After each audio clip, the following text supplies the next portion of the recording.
I remember the first time I seen a gun, and at my very first apartment complex, I moved in with my friend from high school. Our relationship didn't work out that well. He ended up leaving to go to the Army. The problem was we ended up getting this apartment together, and then afterwards, you know, he left on the lease and I was stuck with it by myself. I didn't make enough money to keep the apartment, and I ended up meeting this girl right around the same time I was breaking up with my girlfriend. So she came over a lot, like a lot.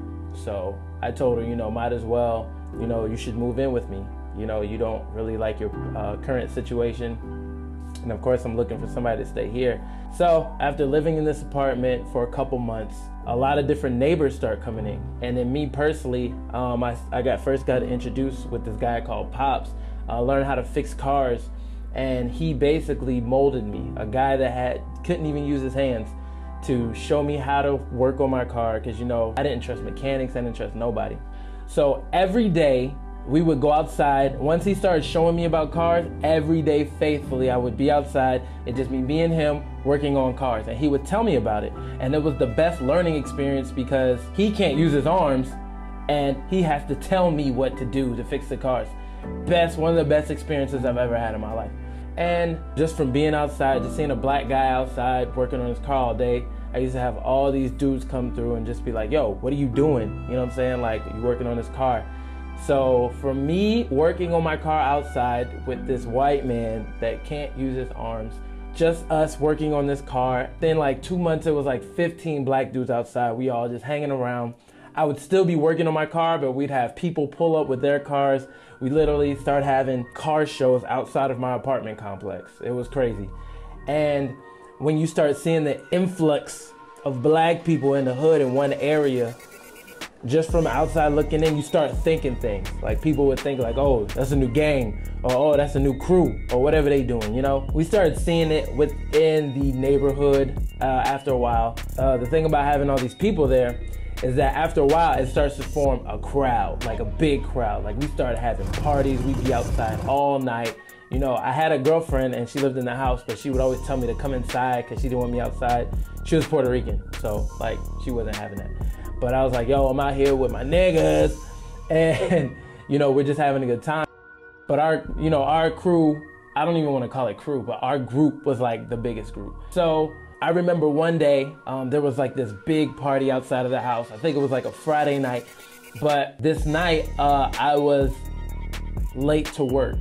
Not only was I late to work, I didn't pay the light bill. If you're from Florida, that Tampa Electric Company don't play around when you don't pay that light bill. So lights were off.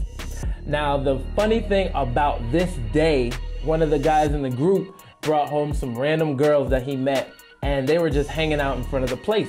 And there was something about them I didn't really like. They just seemed too eager to hang out. When you in the hood, like, it's certain things that you pick up on that other people won't pick up on. I had a bad feeling about these girls. After hanging out with the group for like 3 or 4 days, you know, they'd ask you like, what do you do? Where do you work? And all this other stuff. So on this particular day, the girls happened to come by there, and they asked, you know, hey, I think it was like 7 o'clock in the evening, and I had to be to work at 11 p.m. And they were asking, you know, hey, you know, what do you guys do? What do you do? You know, what time do you go to work? And like, we would breeze over the subject, but I never really give people like direct answers when they ask for stuff. Like, yeah, I work night shift at Walmart. So it's like, oh, that's cool. So they end up leaving, and I didn't really think nothing about it.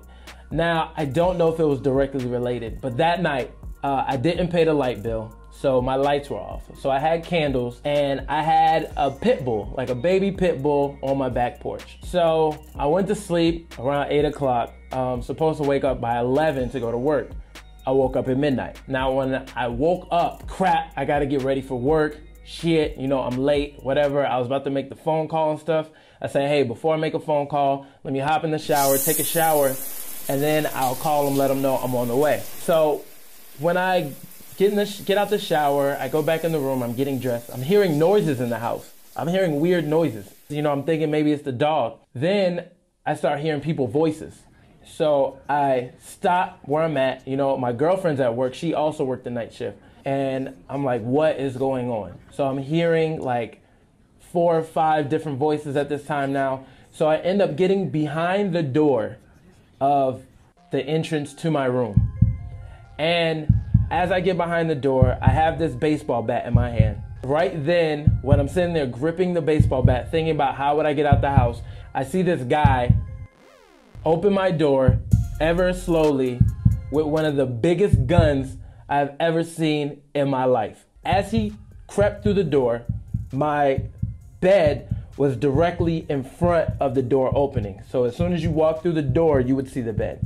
So he walks through and he starts pointing the gun at my bed. And he points it at either side, you know, to make sure, because it's dark. You have to mind you, it's dark. There's only candles on. And he's pointing it at my bed. If you ever get in a situation where something might happen to you or you get jumped, you beat the shit out of one person. And the more that they hurt you, the more you hurt one person. So I was thinking, I'm going to have to kill this man if somebody else tries to come and get me. So it just so happens, by luck, by the grace of God, I guess, he did not turn to look anywhere else in that room. And the same way where he came in is the same way that he backed out. So I sat there with that door open. I sat there waiting for whatever to fucking happen with my aluminum bat in hand. And the craziest thing happened. They left. They didn't go any more in my room. They didn't see around the door where I was standing there. But after that, I ended up staying there. I stood there for about 45 minutes in one spot, waiting to die, waiting to kill somebody, whatever the case may be. But I sat there for 45 minutes. And then it wasn't until then I called my girl to make sure, you know, everything was all good, make sure she was okay, and I told her what happened. I ended up talking to my boss at work. You know, obviously they didn't believe me. I didn't want to get the police involved, but she did. But basically, you know, just by the grace of whatever, I had a 2-bedroom. They ended up terrorizing the whole entire bedroom. They ransacked the kitchen, but they never went any farther into my room that I was currently in. Basically, I think like the moral of the story is you really have to watch who's in your circle. You know, I don't know where these people came from.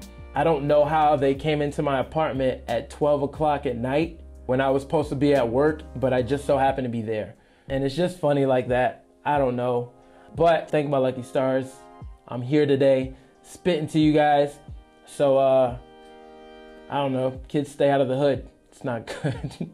The tip that I took a lot of times in life is you just don't tell people everything that you're doing. You know, when you give people guidelines of what you're doing and how you're doing it, you're just setting up opportunities for them to stop you. So maybe I'm not such a trusting person after that, but I survived being robbed basically at gunpoint.